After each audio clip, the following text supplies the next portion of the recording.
Hey folks, before the video starts, please leave a like and subscribe to cheer me up.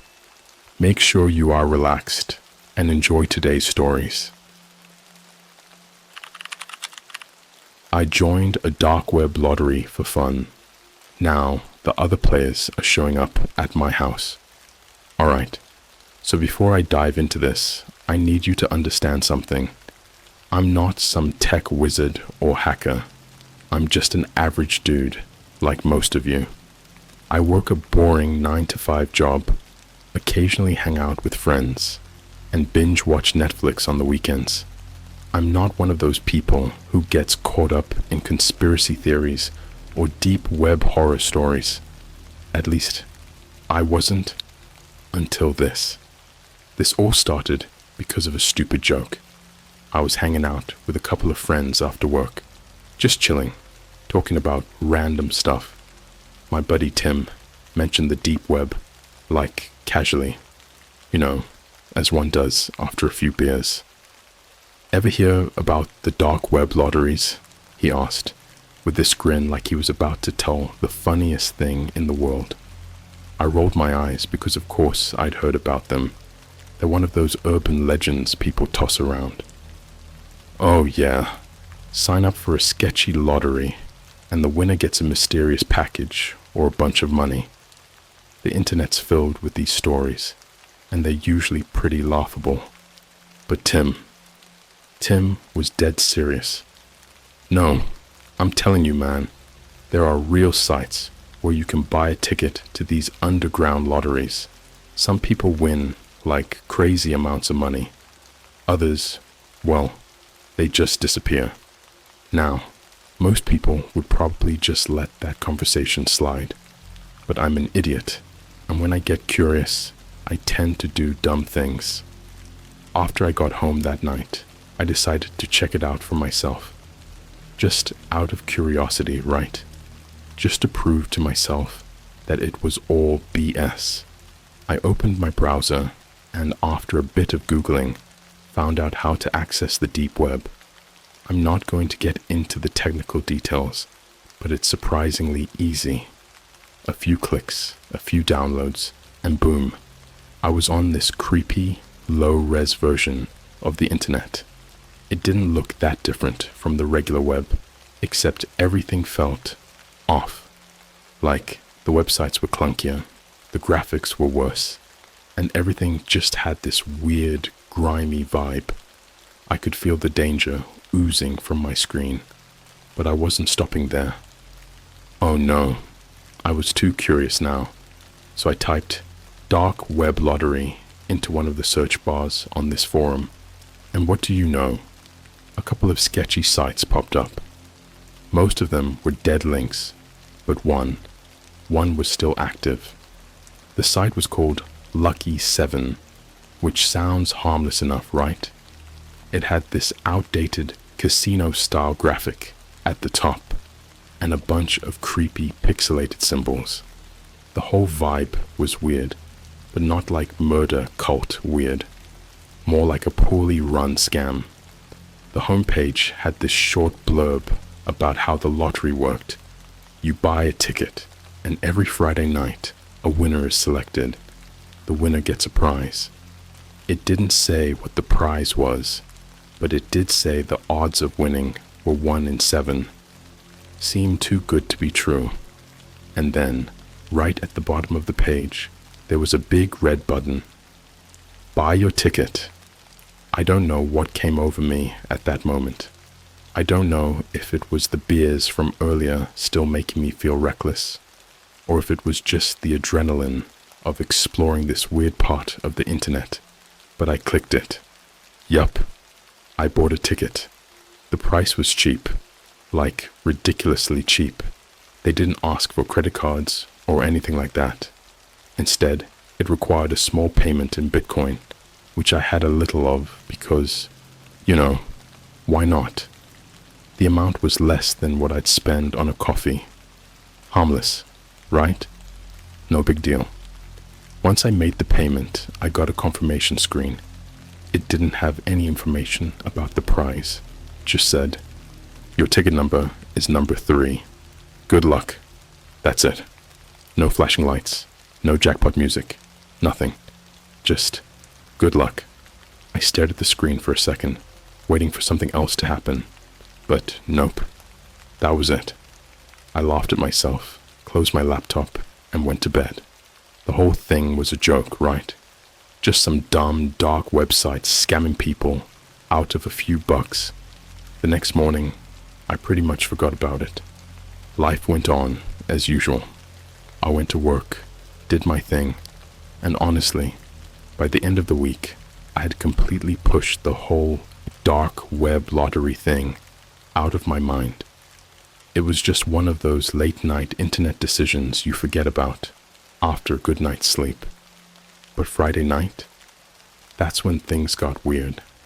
I was sitting on my couch, watching some random YouTube videos, when I got a notification on my phone. It was an email from an address I didn't recognize. No reply at lucky7.com. The subject line, "Congratulations, winner number 3. So, I stared at my phone for a second, confused. I mean, sure, I'd bought the lottery ticket, but I wasn't expecting anything to come of it. I figured it was either a scam or a dead end. Yet, there it was. Congratulations, winner number 3. For a moment, I thought about deleting the email right then and there. You know that feeling when you sense something's off, but you can't quite place it. Yeah, I had that. But curiosity got the better of me again, because of course it did. So, against my better judgment, I clicked it. The email was short, almost too short. Subject, congratulations, winner number 3. From no reply at lucky7.com. Body, you've been selected as this week's winner. Your prize will be delivered soon. Watch for it. Thanks for playing. That's it. No tracking number, no details, nothing. Just watch for it. I sat there for a minute, just staring at my phone like an idiot, wondering what I'd gotten myself into. The whole thing was starting to feel wrong, like really wrong. I could feel my heart racing a little, that creeping unease settling in the back of my mind. But again, I pushed it aside. I told myself it was probably a prank. Maybe they'd send some stupid gag gift or nothing at all. Either way, I figured it'd be some kind of joke, and I'd just laugh about it later. The rest of the night went by without anything weird happening, so I brushed it off and went to bed. But when I woke up the next morning, things were different. I live in a pretty quiet neighborhood. Not much goes on around here.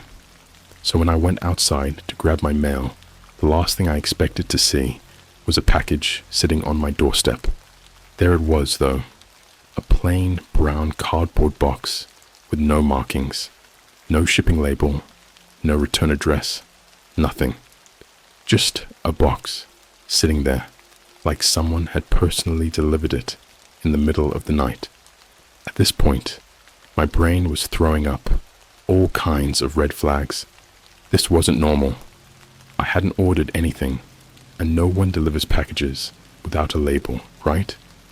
I felt this cold chill run down my spine, but I grabbed the box anyway and took it inside. I know, dumb move. I get that now. I set it on my kitchen table and stared at it for a good 5 minutes. I even considered just throwing it out. Something deep inside me was screaming not to open it. But, again, curiosity. So, I grabbed a knife and carefully sliced the tape open. Inside, a small black envelope sealed with wax. Like something out of a gothic movie or some creepy murder mystery. At this point, my heart was pounding. My hands felt shaky as I picked it up, slowly breaking the wax seal and pulling out the folded paper inside. The note was handwritten in this elegant, almost too perfect script. Welcome to the game, winner number 3. Your prize is more than just a reward. It's an invitation. You're in now, and there's no backing out. You will be contacted again soon. That was it. No instructions, no explanation, nothing. I sat there for a second, my stomach doing flips. I half expected someone to burst through my door right then, but nothing happened. Just me, sitting alone in my kitchen, staring at this creepy note like an idiot. I tried to laugh it off. It had to be a prank, right? Maybe Tim or one of the guys was messing with me. But as much as I wanted to believe that, something felt too real about this. I mean, the handwriting alone was immaculate. Way too much effort for a prank. Still, I figured the best thing to do was to just forget about it. I tossed the box and the note into the trash, slammed a couple of beers to calm my nerves, and tried to convince myself it was all just some elaborate hoax. But it didn't stop there. That night, around 2 a.m., I woke up to a noise. You know when you're half asleep and you hear something, but you're not sure if it's real or just your mind playing tricks. Yeah, it was like that. I laid there, frozen, trying to convince myself it was nothing. Probably the house creaking or the wind outside. But then I heard it again. This soft, deliberate tap, tap, tap, coming from my front door. I shot up in bed, my heart racing. I didn't want to move, didn't want to breathe. The tapping came again, this time louder, like whoever was out there knew I was awake. My mouth was dry, and my brain was screaming, "Don't answer it. Whatever you do, don't answer it." I grabbed my phone and looked at the time. 2:17 a.m. Who the hell knocks on someone's door at that hour? I tried to be rational. Maybe it was someone who needed help, or something, but deep down, I knew that wasn't it. I slowly got out of bed, tiptoeing toward the front door. The tapping had stopped, but now there was this heavy silence, the kind that makes the hairs on the back of your neck stand up. I leaned toward the peephole, careful not to make a sound. On the other side of the door, nothing. No one. I stood there for what felt like an eternity, just staring out into the empty darkness of my porch, my heart pounding in my chest. But just as I started to back away, I heard it. A voice, quiet, almost a whisper, coming from the other side of the door. "You're in now." I froze. My blood ran cold. The voice was so low, so eerie, that I wasn't even sure I'd really heard it, but I knew I had. I didn't sleep the rest of the night. I stayed up, every light in my house on, my phone clutched in my hand, waiting for something else to happen. But nothing did. The next morning, I checked the porch. There were no footprints, no sign that anyone had been there. But I wasn't imagining things. I knew what I heard. That's when I realized this was just the beginning. I wish I could say that was the end of it, that I just ignored it and went back to living my normal, boring life. But no, things got worse. A lot worse. The morning after that whisper at the door, I was a wreck. I hadn't slept. My nerves were shot, and I was paranoid about every little sound. I mean, wouldn't you be? I tried to convince myself it was just some messed up prank. Maybe someone had been messing with me from the start. But deep down, I knew this was something different. This wasn't just a bad joke. I decided to stay home from work that day. I told my boss I wasn't feeling well, which wasn't a total lie, because, let's be honest, I felt like I was on the verge of a mental breakdown. I kept the curtains drawn, locked the doors, and basically holed up in my living room, binge watching mindless TV to keep myself distracted. Every time I thought about that voice, that tap, tap, tap on the door, my skin would crawl. Then, around noon, my phone buzzed. It was another email, this one from the same address as before. no reply at lucky7.com. My heart sank when I saw it, my hand suddenly clammy. I didn't want to open it, but I knew I had to. The subject line read, "Round 2 begins." I didn't even realize I was holding my breath until I clicked the email and exhaled all at once. From no reply at lucky7.com. Subject, Round 2 begins. Body, congratulations again, winner number 3. Your next task is simple. Look outside. We're watching. We're watching. I don't know how long I sat there, staring at my phone, my mind racing. My whole body went cold. I didn't want to believe it, but there it was. I couldn't pretend this was just a prank anymore. These people, whoever they were, weren't messing around. And the worst part, they knew where I was. My first instinct was to ignore it, pretend like I never got the email. But curiosity and fear got the best of me. I had to know if there really was someone outside. My heart was thudding in my chest as I crept toward the window, the one that overlooked my front yard. I barely moved the curtain, just enough to peek out. At first, everything looked normal. Just my quiet street, the sun shining down, nothing unusual. For a second, I thought maybe this was all in my head. Maybe they were just trying to mess with me. But then I saw it. There, across the street, leaning against a lamppost, was a man. He wasn't moving, just standing there, staring straight at my house.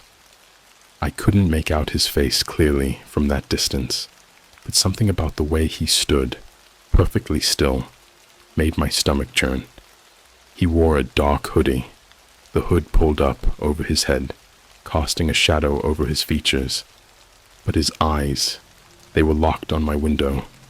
I jerked the curtain closed, my heart hammering in my chest. I stood there, back against the wall, trying to calm down, trying to think of what to do next. Call the police. What would I even tell them? Hey, there's a guy outside, staring at me. Oh, and I joined a dark web lottery, and now creepy stuff is happening. Yeah, that'd go over well. I grabbed my phone again, ready to text him, just to get some outside perspective on how insane this was getting. But before I could even open my messages, my phone buzzed again. Another email. From no reply at lucky7.com. Subject, nice view, huh? I froze, staring at the screen. My blood ran cold. I hadn't even been at the window for more than a few seconds. How could they know I'd looked? My brain was racing, trying to make sense of it, but nothing did. These people, whoever they were watching me in real time. I felt like I couldn't breathe. I ran to my back door, locked it, and checked all the windows. I double-checked every door in the house, pacing back and forth, trying to think. But no matter what I did, I couldn't shake that feeling, that I was being watched. Then, night fell. I hadn't heard anything for hours. No more emails, no knocks at the door, nothing. Part of me thought maybe, just maybe, they'd decided to move on, mess with someone else. Maybe this was their way of screwing with people, but now they were done with me. But still, I couldn't sleep. I kept every light on, sat on my couch, clutching my phone, my eyes darting toward the windows every few minutes. That's when it started. I was sitting there, mindlessly scrolling through social media, trying to calm myself down, when I heard it. A faint sound at first, like whispering, but it wasn't coming from inside the house. It was coming from outside. I muted the TV and listened harder, trying to make out what it was. The whispering grew louder, more distinct, but I couldn't make out the words. My pulse was racing, but I didn't move. I was paralyzed with fear. Then came the tapping, that same Tap, tap, tap. I'd heard the night before, only this time it wasn't coming from the front door. It was coming from my window. I turned my head slowly, terrified of what I might see. And there, pressed up against the glass, was a face. I can't even describe it properly. It was a person, or at least it looked like a person, but something was off. The skin was pale, almost too pale, like it hadn't seen sunlight in years. The eyes were wide, unblinking, and fixed directly on me. But the mouth, it was twisted into this horrific, unnatural smile, lips stretched so far back, it didn't look human. I shot up from the couch, stumbling backward, my breath catching in my throat. I didn't know what to do. My first instinct was to run, but where? I couldn't leave. What if there were more of them? The tapping came again, slow, deliberate. Tap, tap, tap. I ran upstairs, locking myself in my bedroom, grabbing the baseball bat I kept under my bed for God knows what reason. My hands were shaking so badly I could barely hold on to it. I waited, crouched in the corner, listening to my own rapid breathing, straining to hear if they'd followed me. For hours, I stayed there, too scared to move, every little noise making me jump. Eventually, the tapping stopped, but I didn't dare look. I was too afraid of what I'd see. The emails haven't stopped, though. They come at random times, always with the same message. We're watching, and every night I hear the tapping, always from a different window, always with that same face staring in. I didn't leave my room for the rest of the night. The tapping and whispering went on for hours, like they were trying to wear me down. Every so often, I'd hear a faint knock on another window, and my heart would jump into my throat.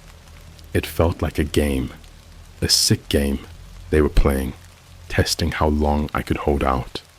Eventually, exhaustion took over, and I passed out, baseball bat still clenched in my hands. When I woke up, it was daylight. Everything seemed quiet again, normal even, but I knew better by now. The daylight didn't make me feel safe anymore. I grabbed my phone, half expecting another email, but instead, there was a text. It wasn't from Tim or anyone I knew. It was from an unknown number. Unknown number. Hope you slept well. Winner number 3. You're almost at the finish line. Get ready for tonight. My stomach dropped. I felt sick just reading it. These people were not only watching me, they had access to my phone number now. And the worst part, I had no idea what they meant by finish line. Was this nightmare coming to an end, or was something even worse on the way? I couldn't stay there anymore. I had to get out of the house, at least for a little while. Clear my head. I packed a bag, grabbed my keys, and bolted. I didn't have a plan, really. I just drove. No destination in mind, no sense of where I was going. But I couldn't stay trapped inside that house, waiting for them to show up again. I ended up at a coffee shop a few towns over, far enough that I felt like I could breathe again. I sat there, sipping on my coffee, staring blankly out the window, trying to figure out what to do next. Should I call the cops? Tell someone? But what would I even say? I could picture it in my head. Hi, yeah, I joined a dark web lottery for fun, and now creepy people are stalking me. They'd think I was insane. I pulled out my laptop, half out of habit, and thought about deleting everything, every trace of my interaction with the dark web. But before I could do anything, my laptop pinged with a notification, another email from no reply at lucky7.com. I almost didn't want to open it. My heart was pounding again, and my hands were shaking so badly I could barely click. But I needed to know what was next. The email this time was different. Subject: Final round, you're home. Body, tonight's the last night. Winner number 3. Make sure you're ready. Your prize is waiting. We're closer than you think. Closer than you think. The words felt like ice in my veins. They were coming tonight. I closed the laptop and just sat there for a while, staring into space, trying to think of my next move. I couldn't stay at the coffee shop forever, but going home, that felt like walking into a trap. Still, it wasn't like I had a choice. They knew where I lived. Hiding wasn't going to stop them, and I couldn't just keep running. My head was spinning, torn between wanting to believe this was all some elaborate prank and the gut feeling that whatever was happening tonight would be worse than the last few nights combined. After hours of pacing and overthinking, I did something I probably shouldn't have. I went back home. By the time I pulled into my driveway, the sun was setting. The whole street looked normal, quiet, just like always. But my house, it felt wrong, like it wasn't even mine anymore. The blinds were drawn, and there was this suffocating sense of unease hanging over the place. I didn't want to go inside. I didn't even want to be anywhere near it, but I forced myself to do it anyway. I locked the door behind me and did one last sweep of the house, checking all the windows, all the doors. Every creak and groan of the house made me jump. I tried to tell myself I was just being paranoid, that nothing would happen until tonight. But deep down, I knew they were already here. I could feel them. I ended up sitting in the living room, baseball bat across my lap, every light in the house on. I wasn't going to sleep this time. No way. I was ready. Or at least, I told myself I was. It was quiet for a long time. Too quiet. Then, just as the clock hit midnight, the power went out. The entire house plunged into darkness. My stomach dropped, and I felt that familiar surge of panic rising. I fumbled for my phone, but of course, it was dead. Completely drained, even though I'd charged it earlier. I was trapped in the dark, and I wasn't alone. That's when I heard the door creak open. I hadn't even realized how tense I was until I heard that soft creak from the front of the house. Something was inside. I gripped the bat so tight, my knuckles turned white, my heart pounding in my ears. I could hear footsteps now, slow, deliberate, moving through the hallway toward the living room where I sat, barely breathing. The air felt thick, like the walls were closing in on me, the darkness pressing against my skin. I heard the faintest shuffle, like someone, or more than one person, was right behind me, watching. Then a voice, so close, I could feel it on the back of my neck. Almost there! Winner number 3! I whipped around, swinging the bat wildly, but there was no one there, just empty darkness. My breath was coming in short, shallow gasps, panic clawing at my throat. I wanted to scream, but no sound came out. I was frozen in place. Suddenly, a face appeared in the darkness, right at the edge of my vision. It was the same face I'd seen through the window the night before. Pearl, expressionless, with that twisted, unnatural smile. And it wasn't alone.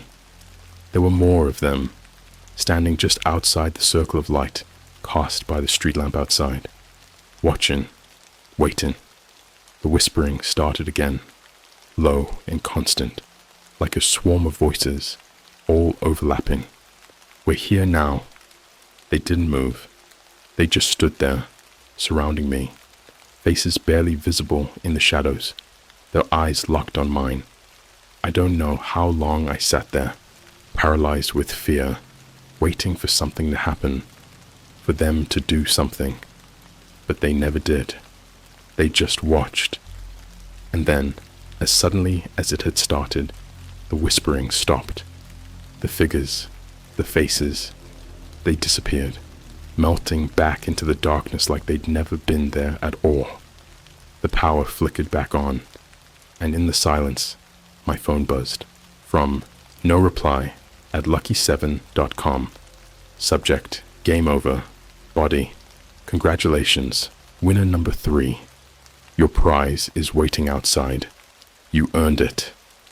The moment that email came through, I felt the room spin. My hands were shaking so badly, I almost dropped the phone. Game over. The words felt like a death sentence. Whatever was outside, I didn't want it. I didn't care what kind of prize they were offering. I wasn't going to open that door. But the problem was, I didn't feel safe inside either. The figures, the whispers, the faces at the window. I couldn't take it anymore.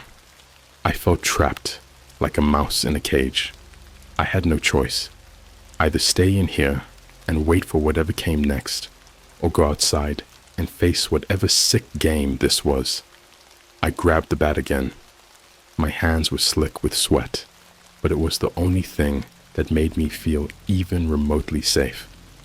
My heart was pounding so hard, I thought it might explode. I slowly made my way to the front door, each step heavier than the last. My whole body was screaming at me to stop, to run the other way, but I kept moving, like I was on autopilot. When I finally reached the door, I stood there for what felt like hours, hand hovering over the doorknob, paralyzed with fear. I kept thinking about the faces I'd seen, about the whispers, about how they had been inside my house just moments before. Were they waiting out there too?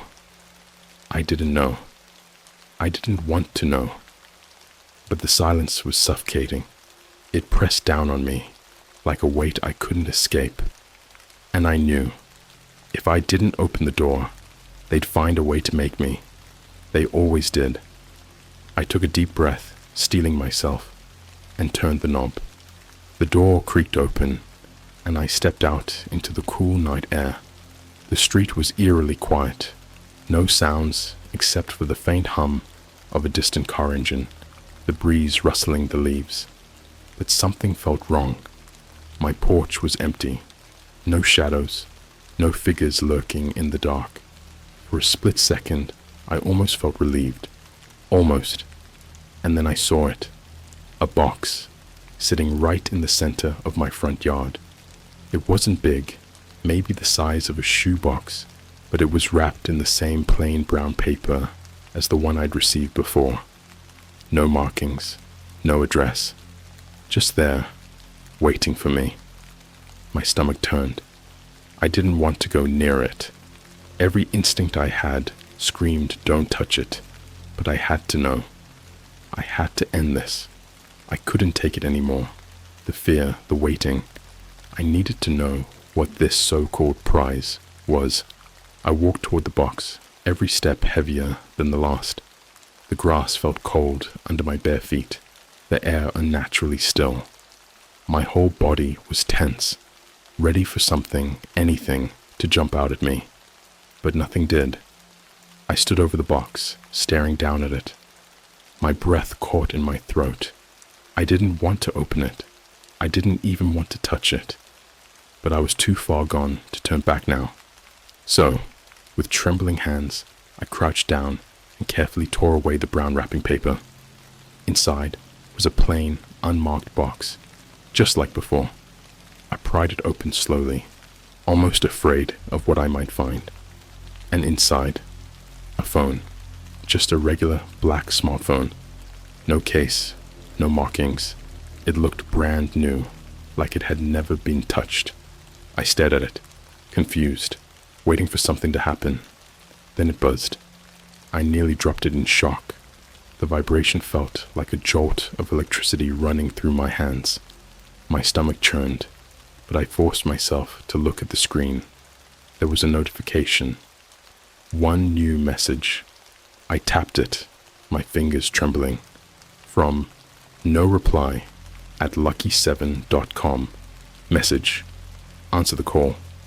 Before I could even process the message, the phone started ringing. That eerie, high-pitched chime echoed through the still night air. I stared at the screen, heart racing, sweat pouring down my back. The caller ID was blank. No number, no name. I didn't want to answer it. Every fiber of my being screamed to throw the phone as far as I could and run. But the ringing, it wouldn't stop. It felt like it was burrowing into my brain, gnawing away at my sanity. I couldn't take it anymore. I swiped to answer. "Hello?" My voice cracked, barely a whisper. At first, there was nothing, just a soft crackling, like static. I thought maybe the call had dropped, or maybe this was another one of their mind games. But then, through the static, I heard it, breathing. Slow, deliberate breathing. I froze, my entire body going rigid. I couldn't move. I couldn't even breathe. The phone crackled again, and then a voice, low, almost inhuman, spoke. "You thought it was over, didn't you? Winner number 3? The voice sent a wave of cold dread through my entire body. It was familiar. The same voice I'd heard outside my door. The same one that whispered through the window. I wanted to hang up, to throw the phone away, but I couldn't move. It felt like I was stuck, glued to the spot, the voice pulling me in like a black hole. The breathing on the other end grew louder, more erratic. "Your prize isn't the end, it's the beginning. You're one of us now. You'll never be free." My heart felt like it was going to explode. I tried to say something, tried to scream, but nothing came out. The voice continued, slow and deliberate, like it was savoring every word. "We'll be seeing you again. Winner number 3. And then the call ended. The silence that followed was deafening. I stood there clutching the phone, my mind spinning. I wanted to believe it was over, but the truth sank in like a knife. This wasn't the end. It never was. As I looked up, I saw them again. The faces, pale and twisted, staring at me from the shadows of my yard, watching, waiting, and I knew this was just the start of something much, much worse. Game over? Number. The real game had just begun.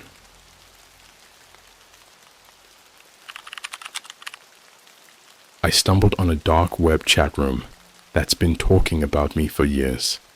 So, I've been sitting on this for a while now, debating whether or not I should even share this. It sounds crazy, and honestly, I'm still trying to make sense of it myself. But the more I think about it, the more it feels like I need to get it off my chest. Maybe someone out there has experienced something similar, or maybe someone can explain what the hell I stumbled upon. I've always been kind of a tech nerd. I'm not some hacker or anything, but I've got enough knowledge to get around the usual parts of the internet and occasionally dip my toes into the deeper, weirder corners. You know, stuff like conspiracy forums, encrypted file sharing sites, things that aren't exactly dark, but still a bit off the beaten path. I guess you could say it's my version of adrenaline seeking. Anyway, a few months ago, I got bored. I had one of those nights where you can't sleep, and the rabbit hole of YouTube videos and Reddit threads just wasn't cutting it anymore. I thought to myself, why not see what's going on in the deeper layers of the web?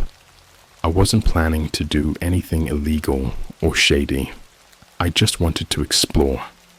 I've heard all the urban legends about the dark web, but I figured I'd just browse around, maybe come across some weird forums, read some ghost stories, that kind of thing. So, I fired up Tor. I started out with the usual stuff, hidden wikis, random chat rooms, nothing out of the ordinary. Most of it was dead links or useless crap that seemed more myth than reality. But then, After about an hour of aimlessly clicking, I found a chat room. It didn't look like much, just a black screen with a text interface, like something out of the 90s. The title was vague, something like Anon Chat 24/7. But what caught my eye was that it had active users, which is rare for those random dark web chat rooms. I figured, why not? I clicked in and was greeted with the usual mix of gibberish and people talking about conspiracy theories. But then, as I scrolled up through the recent chat history, something odd caught my attention. Someone had posted a username that looked familiar. It wasn't exactly my username, but it was really close. You know how people sometimes use different variations of their online handles across different platforms? It was like that, just one letter off from mine. At first, I thought it was a coincidence. After all, it wasn't exactly my name, and it's not like I had a super unique username to begin with. But as I kept scrolling, things got weirder. People in the chat were talking about this user in ways that made my skin crawl. They were discussing things that sounded oddly personal, details about my life, stuff that no random person on the internet should know. One of the users mentioned something about that scar on the back of his head, which, yeah, I have a small scar there from when I fell off my bike as a kid, but I've never mentioned it online. Another person talked about the street I lived on a few years ago, back when I was still in college. It wasn't super specific, just the area, but still, there's no way someone could just guess that. At this point, I was starting to feel seriously uneasy. I backed out of the chat and stared at the screen, heart pounding. Was it some kind of targeted prank? Did I somehow leak personal information without realizing it? My first instinct was to close everything, shut down my computer, and pretend I'd never seen it. But part of me was too curious, or maybe too stupid, for my own good. I had to know more. I went back in. This time, I didn't scroll up through the history. I just watched the chat unfold in real time. There were the usual randoms talking about nonsense, but then a user with the handle WatcherX posted something that made my stomach drop. He's back, watching now. I didn't know who they were talking about, but I had a sinking feeling it was me. I was frozen, staring at the screen, unsure of what to do. The chat was silent for a while, and then another message popped up. He doesn't know yet, but he's close. I don't know how to explain it, but I felt like I was being watched, like someone was behind me, staring over my shoulder. I whipped around, but of course, I was alone in my room, just the soft glow of the computer screen and the distant hum of traffic outside. But that feeling of being observed wouldn't go away. I tried to calm myself down. Maybe this was some weird ARG, or just some trolls screwing with anyone who happened to wander in. That had to be it, right? But before I could click out of the chat room for good, a new message appeared. My username is here now. Let's see what he does next. And that's when I panicked. I slammed the lid of my laptop shut and yanked the power cord out. I sat there for a while, in the dark, just trying to process what had happened. My mind was racing. There was no way they could have known my username. I hadn't posted anything in that chat room. I was just lurking, but somehow they knew I was there. I didn't sleep much that night. Every little sound outside my window, every creak of the house settling, it all felt like someone was there, waiting, watching. The next morning, I booted up my laptop, cautiously opened Tor again, and tried to find the chat room, but it was gone. No trace of it, like it never existed. That's when the real weirdness began. For a few days after I found that chat room, I tried to go back to normal life. I told myself it was probably just a coincidence, or some really elaborate trolling. Maybe my username wasn't as unique as I thought, or maybe some dark web hacker had spoofed it, knowing it would freak me out. But deep down, I knew that wasn't it. The thing is, everything felt off. It's hard to explain, but you know that weird gut feeling you get when you know something's wrong. It was like that, except it wasn't just a feeling. Little things started happening, small enough that I could almost convince myself I was being paranoid, but not quite. It started with my phone. I was sitting in my room one evening, just browsing social media, trying to unwind. My phone lit up with a notification and I glanced at it. The weird thing was, it wasn't a notification from any app I recognized. It was just a blank screen with a single message. "We see you." Now, I know what you're thinking. It's probably some phishing scam or a spam text, right? But I checked my phone's log and there was nothing. No number, no sender info. Just that message. I stared at it for a solid minute, my heart racing. I even did that thing where you laugh out loud to try to convince yourself it's not a big deal. I deleted the message and told myself it was nothing. Then it happened again. This time, I was at work. I'm an assistant at a small office, nothing fancy, but I sit at a computer all day, so I'm used to random notifications and pop-ups. But while I was checking email, I got another notification on my phone. It was the same blank message. "We see you." I was really freaked out at this point. I tried tracing the source of the messages, looking for any sign that someone had hacked my phone or installed some kind of spyware, but nothing turned up. My phone wasn't jailbroken, and no one had physical access to it, so I had no clue how this was happening. Then my work computer froze. I was just going about my day, trying to forget about the phone stuff, when my screen went black for a second, then flashed back on. At first, I thought it was just a crash or a software glitch, but when the screen came back, there was a single message box open in the middle of my desktop. "Stop looking." I sat there staring at the screen, my heart in my throat. How could this be happening? I wasn't even on tour at work. I hadn't done anything remotely connected to the dark web since that night. I quickly closed the window, but my hands were shaking so bad I could barely move the mouse. I looked around the office, half expecting someone to be standing there, watching me. But no one was paying attention. Everyone was just going about their day like nothing had happened. I tried to keep working, but my head was spinning. Were they still watching me? Was this some kind of warning?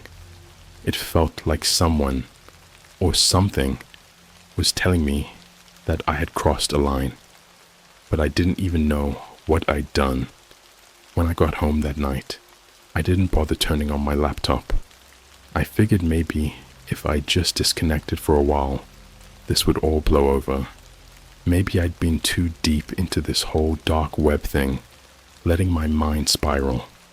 But then, I noticed something strange. The front door to my apartment was unlocked. Now, I'm pretty obsessive about locking my door. I live in a pretty safe neighborhood, but still, why take chances, right?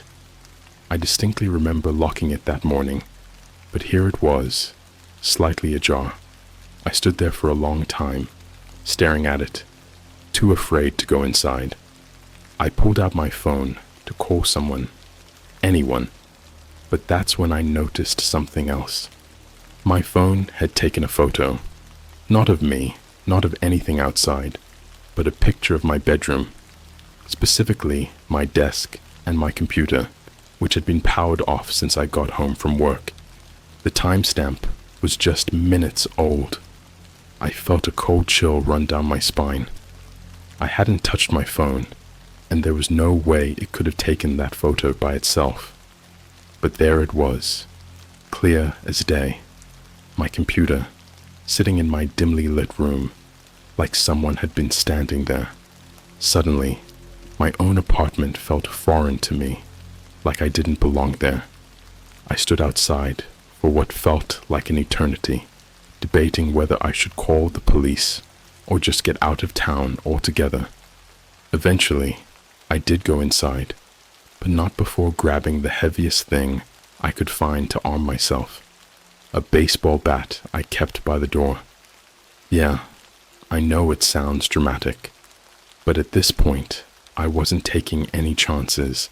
I searched my apartment top to bottom, checking closets, under the bed, anywhere someone could be hiding, but it was empty. There was no sign of anyone having been there. I even checked the windows, still locked from the inside. But when I walked back into my bedroom, I noticed something that made my blood run cold. There, on my desk, was a sticky note, one of the yellow ones I keep for writing down reminders. I know for a fact it wasn't there when I left that morning. The note was blank except for one word, scrawled in the middle in messy, almost childlike handwriting. Soon. That was it. No explanation. Just that one word. At this point, I was on edge 24/7.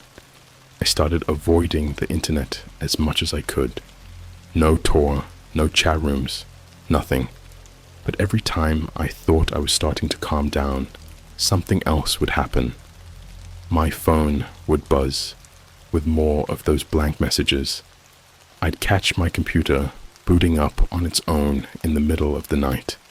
I even started hearing noises outside my window, faint scratching sounds, like someone or something was out there watching.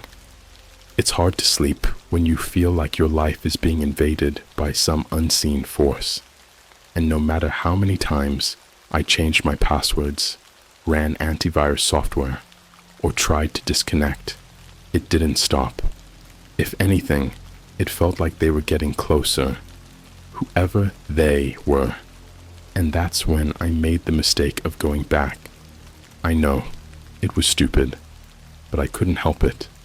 I had to know. I had to find that chat room again. So late one night, with my heart pounding and my palms sweating, I fired up Tor again. I clicked through the links, retracing my steps, hoping that maybe this time I'd find some answers. But what I found instead was far worse. Alright, so, going back on Tor that night, easily the worst decision I've ever made. I had no idea what I was getting myself into. It was like my curiosity had overruled all common sense. Part of me thought I could prove it was just some elaborate prank, or, at the very least, put an end to it by figuring out who was messing with me. I think I just wanted control over the situation again. Spoiler alert, I didn't get that. When I booted up Tor, I had this nervous energy, like I was about to cross some invisible line I couldn't uncross. But I ignored that gut feeling and kept going. It took me a while to find the right links, bouncing around from site to site. But then I saw it. Anon chat 24/7. The same one as before. It felt surreal seeing it again after all the weirdness that had happened. Part of me wasn't even sure it would still exist. But there it was, like it had been waiting for me. I clicked in, and just like last time, the chat was mostly nonsense. People babbling about conspiracy theories, politics, weird stuff about shadow governments, whatever. But I wasn't interested in any of that. I started scrolling up through the recent messages, half expecting to see more cryptic posts about me. But everything seemed normal, or as normal as a dark web chat room can be. I was about to give up when one of the users, the same one from before, Watcher X, posted something new. "Welcome back." My heart stopped. I hadn't said a word. I hadn't typed anything, and my username wasn't showing up, but somehow they knew I was there again. I sat frozen, staring at the screen, unsure what to do. Then another message appeared. He's back. Let's see how far he'll go. The chat, which had been silent, suddenly exploded with activity. Different usernames started popping up, all saying things that sent chills down my spine. He came back sooner than I thought. Does he know we're watching? He has no idea what's coming. It was the same feeling as before, like a group of people were sitting in a room somewhere, talking about me in real time, watching my every move. But this time, it was worse. It felt targeted, like they'd been waiting for me. I didn't know what to do. I didn't want to engage. I didn't want to give them the satisfaction of knowing they were getting to me. But then a message popped up that shattered whatever resolve I had left. You shouldn't have ignored us. Check your inbox. I immediately alt-tabbed out of Tor and opened my email. I don't even know why I did it. Maybe out of some morbid curiosity, but I shouldn't have. Sitting at the top of my inbox was an email with no subject, from an address that was just a string of random characters. The timestamp, a few seconds ago. I opened it. There was no text in the body, no links, just an image attachment. My stomach sank as I hovered over the file, hesitating for a moment, against every ounce of self-preservation screaming at me not to. I clicked on it. The image was a grainy, low-quality photo. At first, I couldn't tell what I was looking at. It was dark, blurry, like it had been taken through a fogged-up window. But then it hit me. It was a photo of my apartment building, from outside, taken at night. I slammed my laptop shut and just sat there, breathing hard, trying to stay calm. How could they know where I lived? I hadn't shared any personal info in that chat room. I hadn't done anything that could lead back to me. I paced around my apartment, checking the windows, looking out at the street. There were no cars outside, no people, just the dim glow of streetlights and the quiet hum of the city. For a second, I considered calling the police, but what would I even tell them?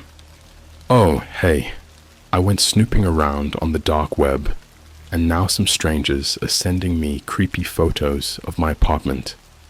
They'd laugh me out of the station. I forced myself to sit back down, opened my laptop again, and went back to the chat room. I know, I should have stayed away, but at this point, I needed to know what was going on. Maybe I could confront them, scare them off. When I got back into the chat, the messages were still flooding in. He saw it. What's he going to do now? Maybe he'll finally listen. Then watch your ex post it again. Go outside. I stared at the message, feeling my blood run cold. My heart was pounding so hard, I thought it might burst out of my chest. Go outside? Were they actually out there, waiting for me? Or was this just another way to screw with me? I sat there for what felt like forever, debating whether to do it. I even stood up, walked to the door, and put my hand on the knob. But I stopped myself. Something about it didn't feel right.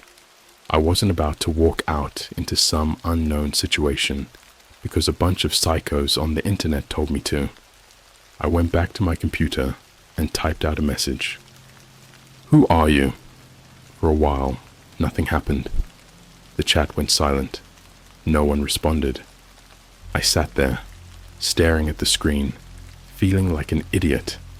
I was about to close everything down when Watcher X finally replied. We've always been watching. You're just finally paying attention. I had no idea what that meant, but I felt a chill crawl up my spine. I started typing again, asking more questions, trying to get some kind of explanation, but they didn't respond. The chat started up again, but now it was just the usual spam and nonsense. It was like they'd said their piece and moved on. I should have been relieved, but I wasn't. It felt like something was building up, like this was just the beginning of something much bigger and much worse. I tried shutting down Tor, closing everything, but the unease stuck with me like a shadow. For the next few days, I barely left my apartment. I kept my blinds closed, jumped at every little noise. It felt like I was being hunted, like whoever or whatever was behind that chat room was still out there, waiting for me to slip up. Then, one night, I woke up to the sound of tapping. At first, I thought it was just my mind playing tricks on me. Maybe a tree branch scraping against the window or something. But the more I listened, the more I realized it wasn't random. It was a slow, deliberate tapping coming from outside, right outside my window. I didn't want to look, but I couldn't help myself. I slid out of bed and tiptoed over to the window, my heart hammering in my chest. I pulled back the curtain just enough to peek outside. There was no one there, but something was taped to the window. A small piece of paper flapping slightly in the breeze. I waited a moment, watching to make sure no one was lurking nearby. Then I carefully opened the window and grabbed the note. There were only 2 words written on it, in that same messy, childlike handwriting I'd seen before. Too late. After finding that note, I barely slept. I couldn't shake the feeling that something was closing in on me, like I was teetering on the edge of something terrible. You ever get that sensation where it feels like someone's watching you, even when you're alone? That's how it felt, constantly, like there were eyes on me from every shadow, every corner of my apartment. But the thing is, I had no proof, just a bunch of weird messages, some creepy photos, and a gut feeling that something was seriously wrong. I didn't even know who to talk to about it. My friends would have just told me I was overreacting, that it was some elaborate prank. I wasn't even sure if I believed it myself. But the note on my window, that was real. And whoever had left it had been right outside my apartment while I slept. That was enough to send me spiraling. The next few days were a blur. I kept checking my phone, half expecting more messages, but nothing came. The silence was almost worse than the harassment. It felt like they were toying with me, waiting for the perfect moment to strike. I was living in this constant state of dread, jumping at every sound, flinching at every shadow. Then, one night, the power went out. I'd been lying on the couch, scrolling through my phone, trying to distract myself with something, anything, to take my mind off what had been happening. Suddenly, the lights flickered and then cut out completely, plunging my apartment into total darkness. I froze. My heart started racing immediately. I waited, thinking maybe it was just a blown fuse or something, but after a few seconds, I heard it. That same deliberate tapping sound I'd heard before. Except this time, it wasn't coming from my window. It was coming from my front door. I bolted upright, staring at the door from across the room. The tapping was slow, rhythmic, like someone was deliberately knocking just hard enough to get my attention, but not enough to sound like they were trying to get inside. It took everything in me not to panic. I grabbed the baseball bat I'd been keeping next to the couch, my hands trembling as I slowly approached the door. The tapping continued, steady and patient, like whoever or whatever was on the other side knew I'd have to open it eventually. I stopped just short of the door, gripping the bat so tightly my knuckles turned white. My hand hovered over the doorknob, but I couldn't bring myself to turn it. I didn't know who was out there, and frankly, I didn't want to find out. The tapping stopped. For a moment, there was nothing but silence. I stood there, holding my breath, waiting for whatever was going to happen next. But then, from the other side of the door, I heard a faint, distorted voice. "We're closer than you think." I stumbled back, nearly dropping the bat. It wasn't like someone was talking directly to me. It was more like a voice played through a low-quality speaker, warped and crackling. But it was definitely meant for me. I don't know what possessed me to do it, but I rushed over to the peephole and pressed my eye against it. At first, all I could see was darkness, just the empty hallway of my apartment building. But then, as my eyes adjusted, I saw something. There was a figure standing just beyond the range of the hallway light, barely visible, cloaked in shadow. They were standing perfectly still, almost blending into the darkness, but I could make out the faint outline of a person. I blinked, and they were gone, vanished like smoke. I stumbled back, my mind racing. What the hell was happening? I couldn't stay there any longer. Whoever, or whatever, was out there clearly knew where I lived, and it felt like they were closing in on me, getting bolder, more confident. I spent the rest of the night huddled on the couch, every light in my apartment blazing, as I gripped the bat in my lap, waiting for the power to come back. I didn't sleep. I couldn't. Every noise, every creak of the building settling, set me on edge, convinced me that they were coming back for me. The next day, I packed a bag and got the hell out of there. I didn't have a plan. I just needed to get away, to put some distance between myself and whatever was happening. I booked a cheap motel on the outskirts of town, somewhere no one would think to look for me. It wasn't much, but at least I felt somewhat safer there. For the first time in days, I allowed myself to relax, thinking that maybe I'd outrun whatever was happening. I turned on the TV, zoned out for a bit, and eventually exhaustion caught up to me. I passed out, sprawled across the bed, feeling like I was finally out of danger. But that's when things got worse. I woke up in the middle of the night to the sound of my phone buzzing on the nightstand. Groggy, I reached for it, squinting at the screen through half-closed eyes. There was a new message, just like before, from an unknown sender. "You can't run from us." My heart sank. They'd found me. I shot out of bed, turning on every light in the motel room, just like I had in my apartment. I checked the locks on the door, the windows. Everything was secure, but that didn't matter. They knew where I was. They were watching me, somehow. And no matter how far I ran, they would always be one step ahead.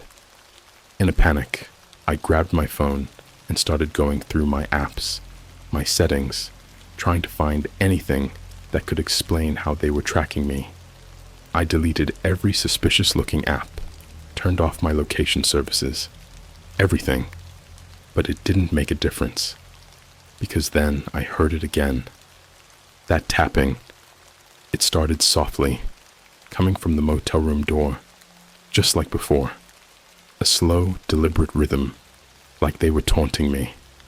I grabbed the bat I'd brought with me, my last line of defense, and stood in the middle of the room, staring at the door. Then, the tapping stopped, and this time, there was no voice, no sound, just silence. For a long moment, I stood there, waiting for whatever would come next. And then, my phone buzzed again. I looked down, dreading what I'd see. There was another message, but this one wasn't like the others. It was a video. My hands were shaking so bad I could barely tap to open it. The video started playing, and at first, it was just static. the screen flickering with random lines of interference. But then, the image cleared up, and I felt my blood turn to ice. The video was of me, lying in bed in the motel room, just minutes ago. The camera had been focused on me, watching me sleep, and at the end of the video, there was a single frame that sent me over the edge. It was a close-up of my face, taken from the end of the bed, and scrawled over the image in that same childlike handwriting were the words, "We're already inside." That video, it broke something in me. I can't even explain it. I just stood there, staring at the screen, my breath caught in my throat, my mind refusing to process what I'd just seen. The video was of me, in real time, lying in that bed just moments before I woke up. They were in the room with me. They'd been watching me, not through a window, not from outside, but from inside. I scrambled to check the closet, the bathroom, under the bed, anywhere someone could be hiding, but there was no one. The room was empty, except for me. Still, the feeling that I wasn't alone, that they were somehow still there, clung to me like a thick fog. I couldn't stay. I grabbed my bag, threw everything in it, and ran out of the room as fast as I could. I didn't care about the money I'd spent on the motel or where I was going next. I just needed to get away. But as I raced down the hallway and out into the parking lot, something stopped me, dead in my tracks. There, sitting on the hood of my car, was another note.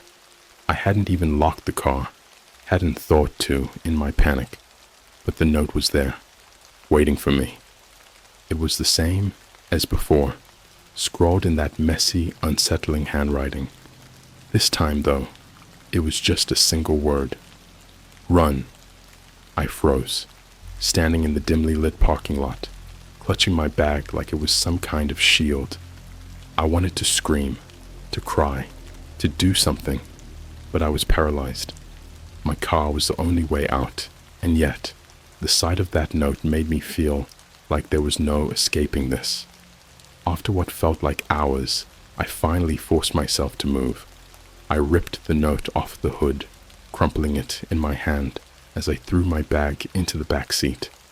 I got in, locked the doors, and sped out of the parking lot like my life depended on it. I didn't even know where I was going. I just drove. My heart was pounding so hard, I could hear it in my ears, my hands gripping the steering wheel so tightly they hurt.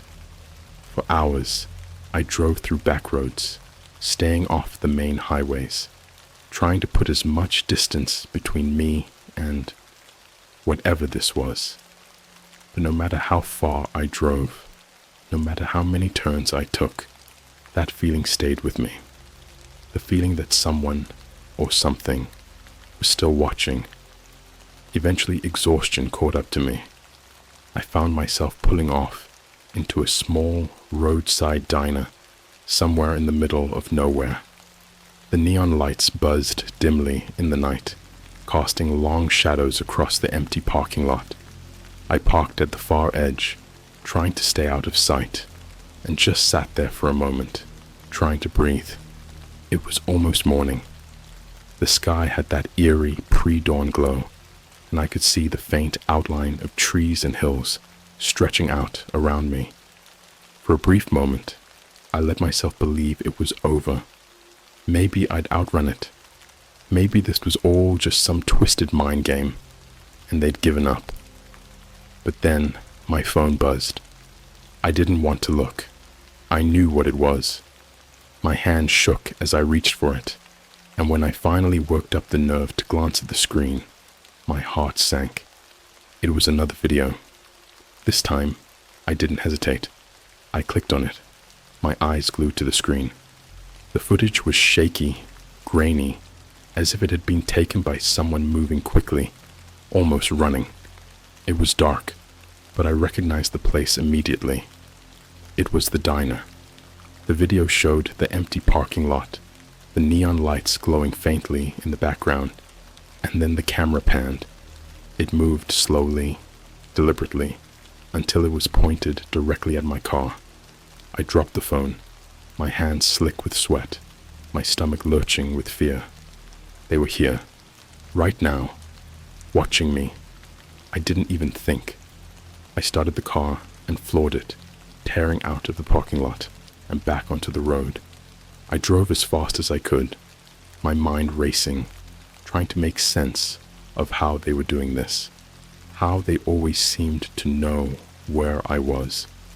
It was like they were always one step ahead, always just waiting for me to stumble into their trap.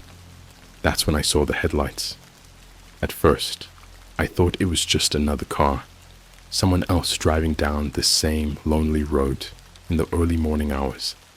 But as the car got closer, something about it seemed wrong.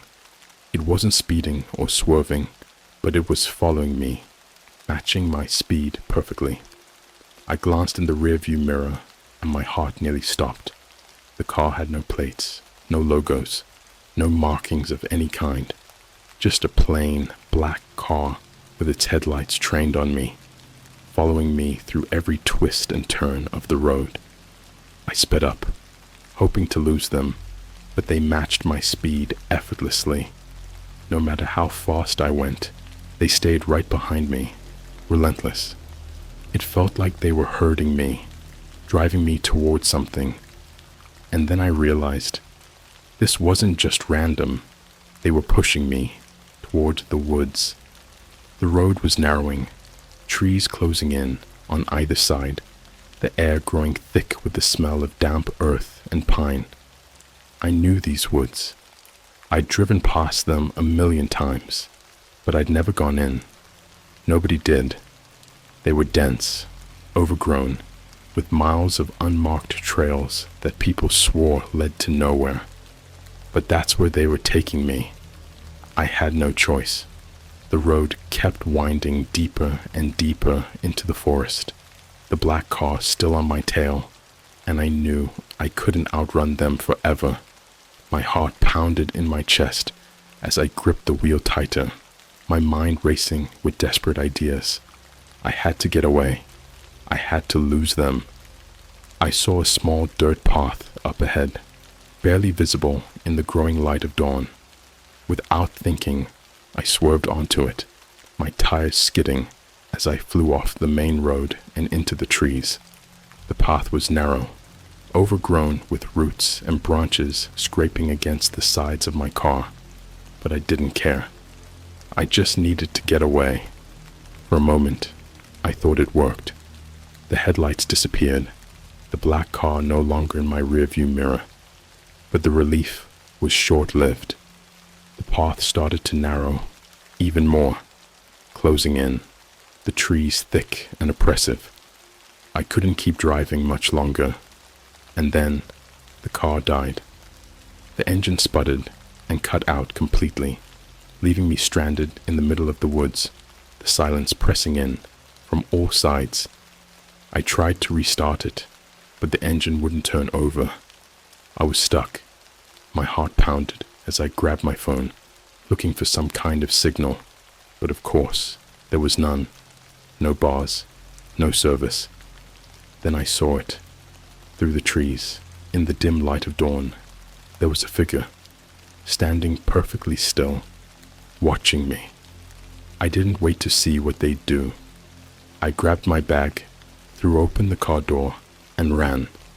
I ran blindly through the forest, branches whipping at my face, my lungs burning as I tried to put as much distance between me and that figure as I could. But no matter how far I went, I couldn't shake the feeling that they were right behind me, always just out of sight. I don't know how long I ran, but eventually I stumbled into a clearing, gasping for breath, my legs barely able to keep me upright.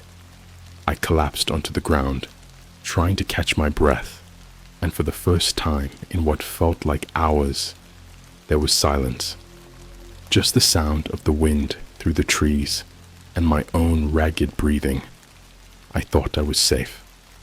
But then, from the edge of the clearing, I heard the tapping again. I turned slowly, terrified of what I'd see. There, at the edge of the trees, were several figures, cloaked in shadows, barely visible in the morning light, watching me. And then, just before everything went dark, I heard a voice, quiet but clear. You should have listened. I downloaded a dark web fitness app. Now it's forcing me to run for my life. Alright, so this is kinda embarrassing, but I've been trying to lose weight for a while now. You know how it is. New Year's resolutions, trying to get that summer body that never really shows up. But then life happens, and you get caught up in work, Netflix binges, and way too many late night snacks. Classic, right? Anyway, I started looking for fitness apps to keep me motivated, like, really motivated. I've tried all the basics. MyFitnessPal, Couch to 5K, those 7-minute workout things that just leave you sore for 3 days and back to square one. None of them worked for me, and I was getting desperate. One night, I was scrolling through fitness subreddits, looking for any hidden gems, when I came across a post that immediately caught my attention. It didn't have many upvotes, but the title read, "This app will change your life, guaranteed, but be careful." Now, you know that's a red flag, right? I should have ignored it. But curiosity is a powerful thing, especially at 2 a.m. after eating a bag of chips that you swore you weren't going to touch. So, I clicked. The post was vague, like really vague. The user, whose name was some random combination of numbers and letters, definitely a throwaway account, claimed they found this app hidden in the dark web. It wasn't on the Apple Store or Google Play, obviously. It had to be downloaded directly through some sketchy link. He said it was a fitness app like no other. It forced you to work out, like in a no excuses kind of way. I figured it was just some edgy gimmick, but the way he described it, it was like the app could sense when you were slacking. And according to him, if you tried to cheat or uninstall it, bad things happened. He didn't elaborate much on the bad things, but my tired brain just filed it under exaggeration or fake internet nonsense. The link was there, buried in the comments. Again, big red flag, but I clicked it. Why? I have no idea. I guess I thought, what's the worst that could happen? My antivirus will catch it if it's a virus, right? I was wrong. The download was fast. The file was small, like way smaller than any normal app size. It installed instantly. No issues, no weird pop-ups, no suspicious background installs. The app's icon appeared on my phone screen, a sleek black square with a white running figure on it. Simple, harmless. I opened it. The interface looked pretty standard at first. It asked me to input my weight, height, fitness goals, you know, the usual stuff. Then it asked for permissions. Now, I've installed enough apps to know they usually ask for access to your location, fitness data, notifications, whatever. But this app wanted a bit more than I was comfortable with. It asked for full access to my phone, like not just my health data. It wanted to be able to track my location at all times, access my camera, microphone, and even my contacts. That felt wrong. Why would a fitness app need my contacts? Or my camera? But again, it was late, and I was desperate. So I accepted it, thinking I could always uninstall it later. Big mistake. Once I accepted the permissions, the screen went black for a second. Then, a single message appeared in white text. Welcome, my full name. Now, that part freaked me out a bit. I hadn't given it my name. Maybe it pulled it from my phone? I tried to brush it off, but then another message popped up. Get ready to run. My name. We'll know if you stop. Alright, that was weird. I tried to exit the app, but the screen stayed black, with that message just staring back at me. My heart started pounding a little. I mean, I wasn't running yet, right? Was this some kind of prank app? I hit my phone's home button, but nothing happened. The app wouldn't close. I tried the power button. Same thing. It was like my phone was locked inside this app. Now I was really getting nervous. Suddenly, my phone's camera turned on. I saw my own tired, confused face staring back at me. I didn't turn it on. The camera just activated on its own. Then the voice came. It wasn't a text-to-speech thing. It was a real voice, soft but commanding, coming from the app itself. Run, my name. Now. I froze. Run? Right now?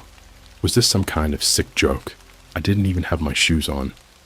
I stared at the screen, half expecting something else to happen, but nothing did.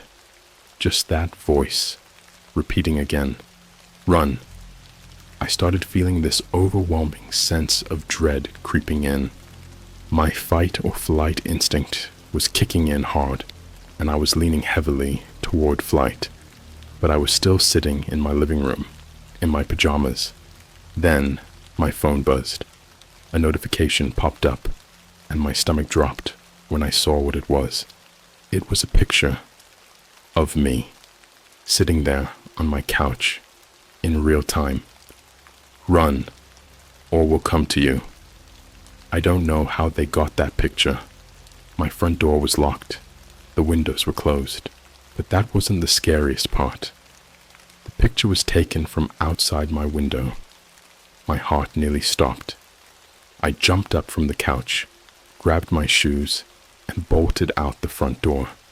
My phone was still buzzing, the voice still commanding me to run, and I didn't stop. Not until I was sure I was far away from whatever or whoever was watching me. So, there I was, running barefoot in the middle of the night, with no plan, no direction, and my phone still clutched in my hand like it had taken control of my life.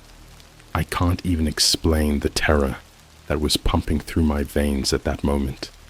I wasn't a runner by any means, but the fear, man, the fear was like a shot of adrenaline straight to my heart. My neighborhood is quiet at night, like too quiet.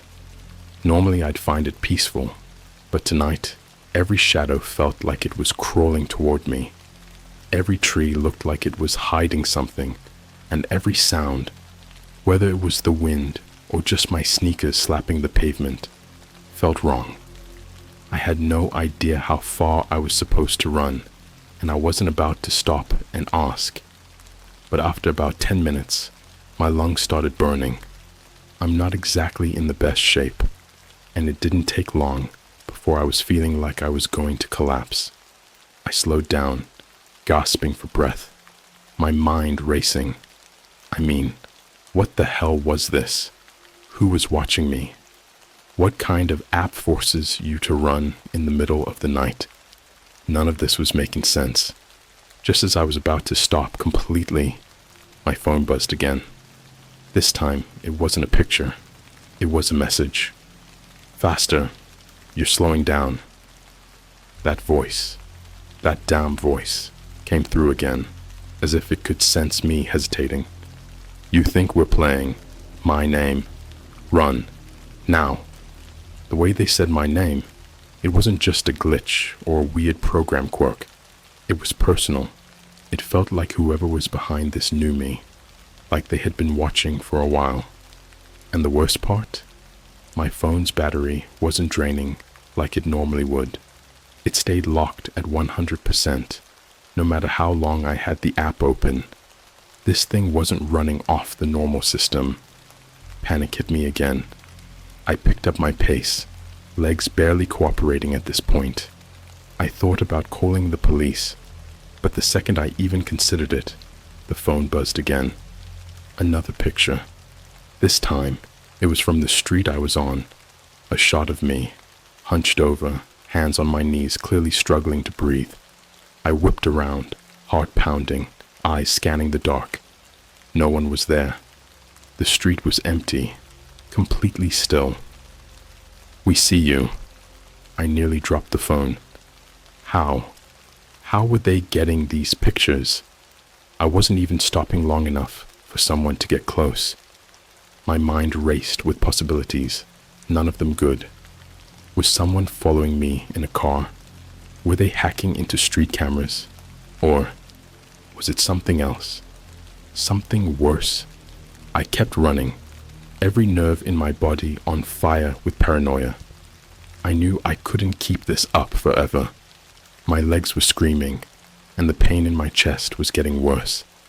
I needed to figure out a way to stop this, without getting caught. That's when I noticed the house up ahead. It was an old house, probably abandoned. I'd passed it 100 times on my walks around the neighborhood, but tonight it stood out. The windows were boarded up, and the yard was overgrown, but there was something about it that drew me in. Maybe it was the lack of streetlights around it, or maybe I was just desperate to find somewhere to hide. Either way, I made a split-second decision. I bolted for the front door, jumping over the broken fence and into the yard. The grass was high and tangled around my ankles, but I didn't care. I needed to get off the street. I needed to get away from them, whoever they were. The door was unlocked, and it creaked open when I pushed on it. Inside, it smelled like rot and mildew, like no one had been in there for years. The floors creaked under my weight, and the air was thick with dust. But it was dark, and most importantly, it was quiet. I closed the door behind me as gently as I could, trying not to make a sound. I pulled out my phone again, heart still racing, and checked the app. The screen was still black, but the voice was gone. No more commands, no more pictures. I let out a shaky breath. Maybe they'd lost me. Maybe this creepy house was enough to break whatever weird connection they had to me. I sat down on the floor, leaning against the wall, trying to calm down. But then, the phone buzzed again. I looked down, dread twisting in my gut. The screen lit up with a message, but this time, it was different. Instead of just text, it was a map of my exact location. And then I saw it, a small red dot, blinking just outside the house. "You can't hide from us," my name. "Keep running, or we'll come in." I shot to my feet, my hands shaking so hard, I nearly dropped the phone. My breath caught in my throat. They knew I was here. I didn't even have time to think. I ran to the back of the house, hoping there was a way out. The back door was barely hanging on its hinges, and when I shoved it open, it practically fell off. Outside, there was nothing but woods, dense, dark, and unforgiving. I didn't know where they led, but at that point, I didn't care. I had to keep moving. I glanced back at my phone one last time before shoving it into my pocket. The red dot was still there, now right at the edge of the house. And then I heard it. Footsteps. Slow, deliberate footsteps, crunching through the leaves just outside the front door. Without another second of hesitation, I sprinted into the trees. I don't know how long I ran or how far I went. I just ran. The branches scratched at my face and arms, and the uneven ground tripped me up more than once, but I didn't stop. And the whole time, I kept hearing that voice in the back of my mind. "Run," my name. "Run for your life." The woods were darker than I expected. The thick canopy above blocked out what little moonlight there was, and the deeper I ran, the harder it was to see where I was going. My lungs were on fire, and my legs felt like they were about to give out. but I didn't dare stop. Not after hearing those footsteps. The thing is, I wasn't even sure what I was running from. That was the worst part. It wasn't like I saw someone chasing me or heard a car following me. It was just that feeling. You know, the one where every instinct in your body is screaming danger, but you can't see it. You just know it's there, lurking, waiting to strike. My phone buzzed in my pocket again, and I pulled it out, nearly dropping it as I fumbled with the screen. The app had switched back to the map, and the red dot, the one that was outside the house, was now moving through the woods. Fast, too fast for it to be someone just walking. It was like they were gliding through the trees, effortlessly closing the distance between us. I pushed myself harder, dodging branches and stumbling over roots. The wind whipped through the trees, and for a moment I swore I could hear something else. A whisper? No, it was more like breathing, heavy, deliberate breathing, and it wasn't mine. I glanced behind me, trying to see if anyone or anything was there, but all I saw was darkness, just endless shadows stretching between the trees. My heart was pounding so hard in my chest that I thought it might explode, but I kept running, hoping that maybe, just maybe, I'd outrun whatever was chasing me. Then, without warning, the ground gave way beneath me. I didn't even have time to scream. 1 second, I was sprinting through the woods, and the next, I was tumbling down a steep embankment. My body crashed against rocks and tree roots. As I rolled, limbs flailing, dirt and leaves filling my mouth. It felt like the fall would never end. When I finally hit the bottom, I lay there, gasping for breath, trying to make sense of what just happened. My whole body was aching, sharp pains in my ribs, and arms told me I was probably bruised all over. My phone had flown out of my hand during the fall, and I frantically searched for it in the dark, my fingers digging through the cold, damp dirt. I found it. Screen cracked, but still on. The app still open. And the red dot? It was right on top of me. I didn't even have time to react before I heard it. That voice again. You didn't think you could run forever, did you? My heart skipped a beat. This time, the voice wasn't coming from my phone. It was right behind me. I froze, terror locking every muscle in my body. Slowly, painfully, I turned my head just enough to glance over my shoulder. There, in the darkness, I could just barely make out a figure. Tall. Unnaturally tall. Too tall to be human. Its outline was shadowy, almost like it was part of the forest itself, blending into the trees. But the eyes, God, those eyes, were glowing faintly, like two dim embers burning in the night.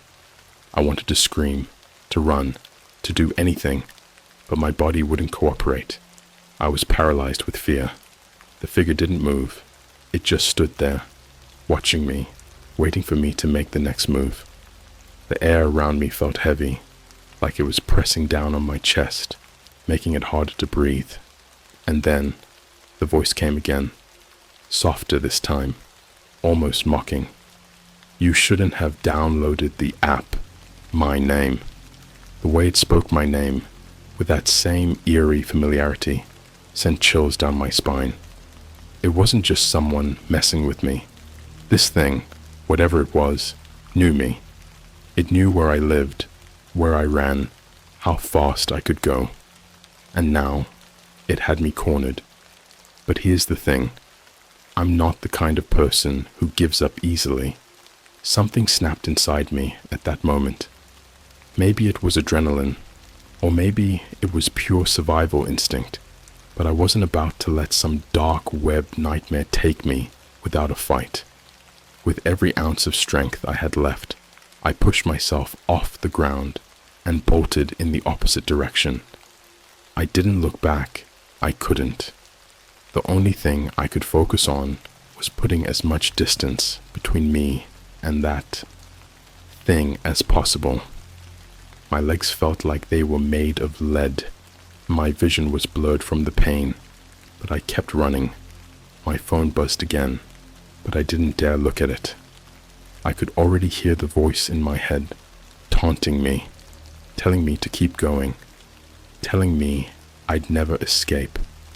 The forest seemed to close in around me, the trees getting denser, their branches clawing at my skin as I tore through them. The ground beneath me was uneven, making every step feel like I was about to trip and fall again. But I didn't stop. I couldn't.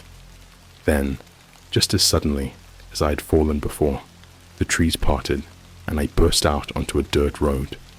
I nearly collapsed from the relief, but I forced myself to keep moving. I couldn't stay out in the open. Whatever was chasing me would find me in seconds if I did. I looked down the road and saw a faint light in the distance. It was small, barely visible through the fog, but it was there. A house, maybe a cabin. I didn't care what it was. It was my only shot. I sprinted toward the light, my legs screaming in protest. As I got closer, I realized it wasn't a house. It was a small gas station, the kind you see in the middle of nowhere, with a single flickering light above the door. The place looked old and abandoned, but I didn't care.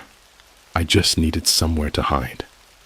I stumbled up to the door and pushed it open, the bell above it jingling weakly. Inside, the air was stale, and the shelves were mostly empty, but there was enough light to see that no one had been here for a while. I moved behind the counter, crouching down, trying to make myself as small as possible. For the first time in what felt like hours, I let myself breathe. My chest rose and fell in ragged gasps, and my hands were trembling so hard that I could barely hold onto my phone. I opened the app again, dreading what I'd see. The map was still there, but the red dot was gone. For a moment, I felt a flicker of hope. Maybe I'd outrun it. Maybe it was over. But then the screen went black. A new message appeared, one that made my blood turn to ice. You can't hide. You'll never hide. And then, from the back of the gas station, I heard the floor creak. The creak echoed through the empty gas station like a gunshot. It froze me in place, my heart pounding so loud I could barely hear anything else.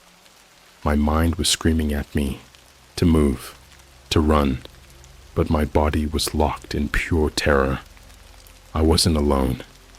The air inside the gas station felt suffocating, the stale smell mixing with the bitter taste of fear in my mouth. I didn't dare peek over the counter, not yet. Instead, I strained to hear more. Another footstep maybe, the rustle of clothes, but there was nothing, just silence. Heavy, oppressive silence, like the place itself was holding its breath, waiting for something awful to happen. I glanced at my phone, the screen still black after that last message. You can't hide. And it was right. I knew it. I wasn't safe here. Whatever had been chasing me in the woods, whatever sent those pictures, whatever had whispered my name with that horrible familiarity, it had followed me here. I could feel it. Another creak, closer this time. I gripped the edge of the counter, forcing myself to stand. My legs were shaking, weak from the run and the adrenaline crashing through my system, but I had no choice. I couldn't stay crouched there like a sitting duck. If it found me, no, I didn't even want to think about what would happen if it found me. Slowly, carefully, I peeked around the edge of the counter, just enough to scan the gas station's dim interior. The shelves were mostly empty, the few remaining items covered in dust. The flickering light outside barely illuminated the aisles, casting long shadows that seemed to move on their own. And then, near the back, I saw it. A figure, standing just at the edge of the shadows. It wasn't moving, but I could see its outline. Tall, far too tall to be a person.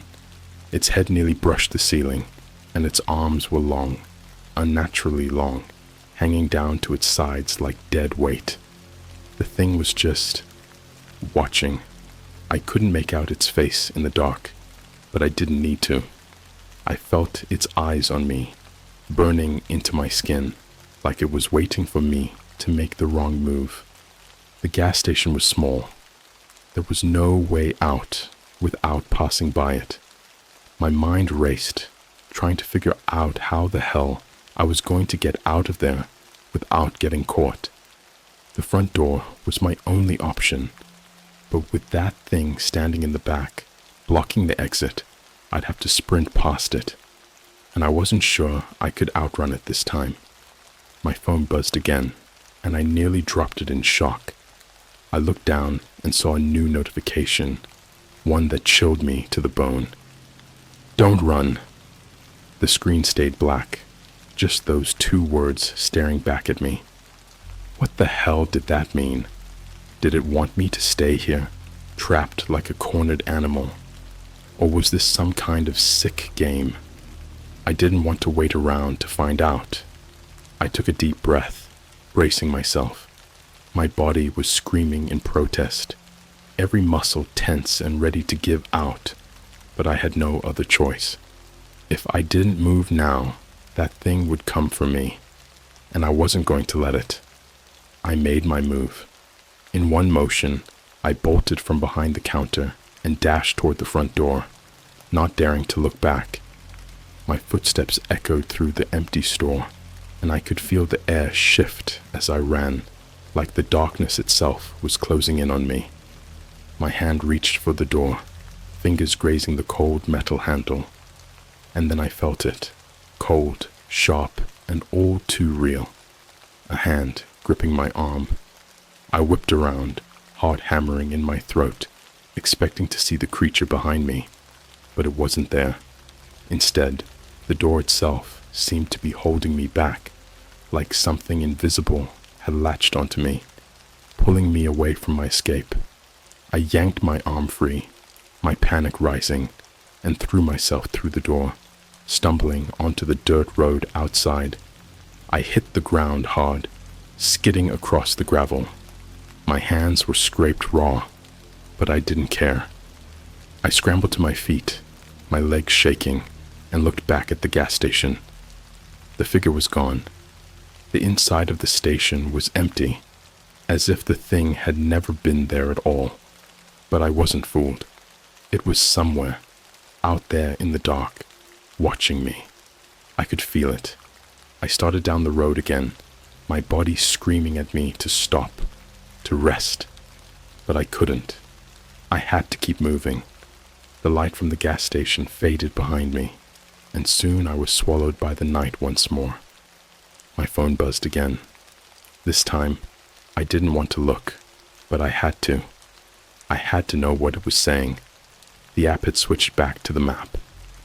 My location was still there, marked with a small blue dot, but there was no red dot anymore. Instead, a new message appeared on the screen. "Keep running. You're almost there." Almost where? What the hell was this app leading me toward? I was running on fumes, my body on the verge of collapse, but I knew I couldn't stop, not until I was safe. If that was even possible. I kept moving, my footsteps echoing in the eerie silence. The road stretched on, winding deeper into the woods, the trees on either side like looming sentinels. My phone buzzed again, and I glanced down at the screen. A new notification had appeared. "Turn left." I stopped, heart pounding in my chest, and looked to my left. There, just beyond the tree line, was a narrow trail. It was barely visible in the darkness, overgrown with weeds and branches, but it was there. I hesitated. Every instinct told me to stay on the road, to keep going, but something, maybe desperation, maybe fear, pushed me toward the trail. I stepped off the road and into the trees, the branches scratching at my skin as I pushed through the undergrowth. The further I went, the quieter the world became. No wind, no rustling leaves, just silence. It felt like I was walking into a void, like the woods themselves were swallowing me whole. Then I saw it, a cabin, small, run down, barely standing. The windows were dark, and the front door hung crooked on its hinges. It looked like it hadn't been touched in years, but the app's message had been clear. Almost there. I took a deep breath and approached the cabin, every step filled with dread. My hand reached for the door, the wood cold and splintered beneath my fingers. I pushed it open, the door creaking loudly in the stillness. Inside, the cabin was empty. No furniture, no signs of life. Just an old, dusty floor and walls covered in peeling paint. But something about the air in there. It felt heavy, like the whole place was watching me. My phone buzzed one last time, and I looked down at the screen, my hands trembling. Welcome home. My name. The words on my screen. Welcome home. My name. Hit me like a punch to the gut. It felt like the app was mocking me, like it had orchestrated every step of this nightmare, leading me here to this place. But why? What was this cabin? What did it want from me? I stepped inside, the rotting floorboards creaking beneath my weight. The air was thick with dust, and the silence was so absolute it made my ears ring. I stood there, frozen in the doorway, my phone still clutched in my hand, like some kind of lifeline. The app hadn't updated, but I knew something was coming. The cabin was completely empty, just 4 walls and a bare floor. No furniture, no signs that anyone had lived there in years. But that feeling, the oppressive weight of being watched, was stronger than ever. It was like the cabin itself was breathing, alive with the same malevolent energy that had been chasing me since I downloaded the app. I took a few steps further inside, my body moving on autopilot, my mind still trying to piece together what the hell was happening. And then the door slammed shut behind me with a violent bang. I spun around, my heart leaping into my throat. The door was closed, but I hadn't touched it.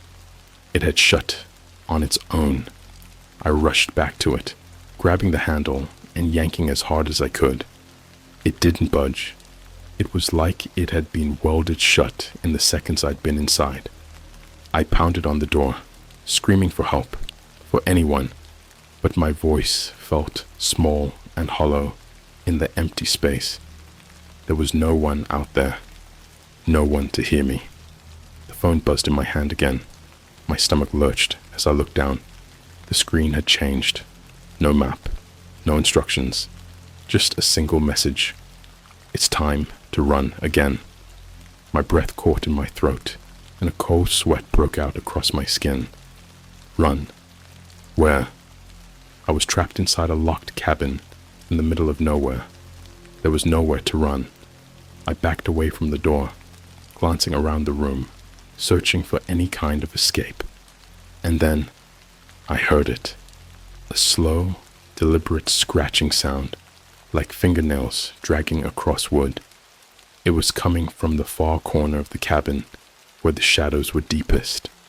The sound was faint at first, but it grew louder with every passing second. My whole body went cold. I could barely make out a shape in the darkness, something moving, crawling. I wanted to run, to bolt through that door, to do something, but my feet wouldn't move. It was like I was rooted to the spot, trapped in place by the growing dread that filled the room. The scratching grew louder, more frantic, and then I saw it. A hand. No, not a hand. A claw. Long bony fingers tipped with razor-sharp nails, emerging from the shadows, slowly dragging itself across the floor. My breath hitched in my throat as more of the creature emerged from the darkness. It was tall, impossibly tall, its body twisted and gaunt, like it had been stretched too far. Its skin was pale and thin, so thin that I could see its bones shifting beneath it. The eyes, those same eyes, the ones I had seen in the woods, glowed faintly in the dark, locking onto me with a hunger that made my blood run cold. The creature stood up, unfolding itself like a nightmare come to life, its head nearly brushing the ceiling. It didn't speak, didn't make a sound, just watched me with those burning eyes. And then the phone buzzed again, louder this time, like it was trying to force my attention back to it. I looked down, hands shaking. Another message had appeared. Run, or it will catch you. Every instinct in my body screamed at me to move, to get out, to run. But where? The door was locked. The windows were boarded up. I was trapped. My mind raced, trying to find a way out, but the creature took a step toward me, slow and deliberate, like it was savoring the fear radiating off me. I backed away, my eyes darting around the cabin for anything that could help me escape. And then I saw it, a small hatch in the floor, barely visible beneath a pile of debris. I hadn't noticed it before, but now it was the only thing that mattered. I lunged for it, my fingers scrambling to clear the debris.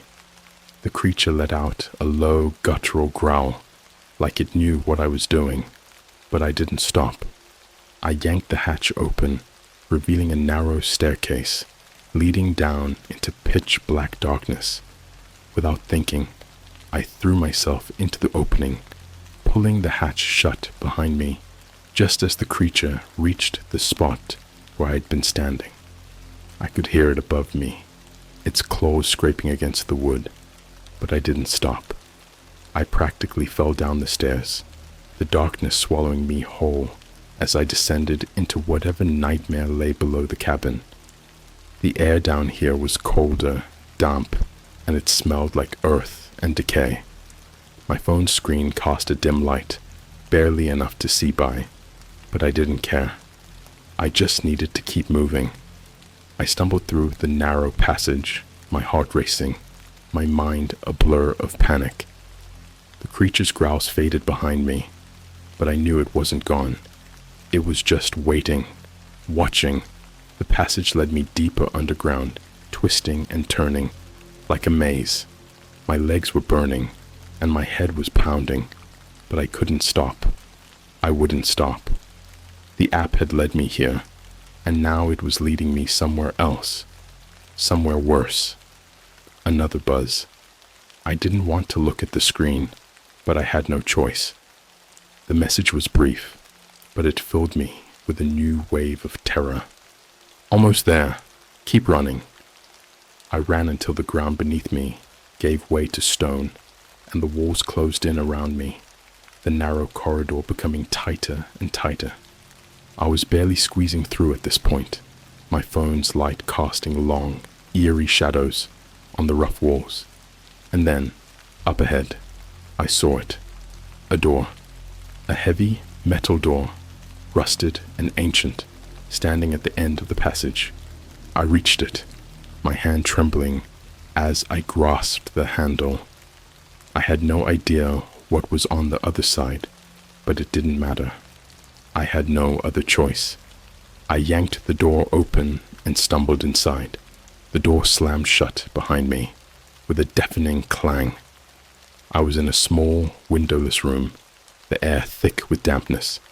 The walls were covered in strange, incomprehensible symbols, and the floor was covered in old, weathered bones, human bones. And then, for the first time since this nightmare began, the phone's screen went dark. No more messages, no more instructions. The silence was deafening, but before I could even catch my breath, the phone buzzed one last time. I looked down, my hands shaking so badly I could barely hold on to the device. The screen flickered, and a final message appeared, one that made my blood run cold. Congratulations, you've reached the end.